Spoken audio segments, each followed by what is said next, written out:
তুমি কোথায় যাচ্ছ? জামা কাপড় আনতে যাচ্ছি। আমিও যাব। জামা কাপড় আনতে যাবো তো তুই কি করবি? তুমি আগের দিনকেও আমাকে নিয়ে যাওনি, আজকে আমি যাব। আচ্ছা ঠিক আছে চ। মামা তুমি এখানে একটু দাঁড়াও, আমি 2 মিনিটে রেডি হয়ে আসছি। আবার কোথায় যাচ্ছিস? তুমি কি ভাবছো আমি এরম ভাবে যাব? আচ্ছা ঠিক আছে যা, রেডি হয়ে আয়। দাঁড়াও আমি 2 মিনিটে রেডি হয়ে আসছি।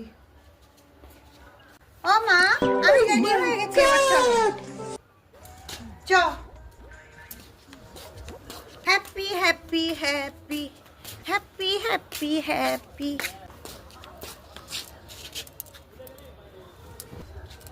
এনে ধর। মানে জামা কাপড়ই ধর, আমি তো জামা কাপড় তুলতে আসার কথাই বলছিলাম।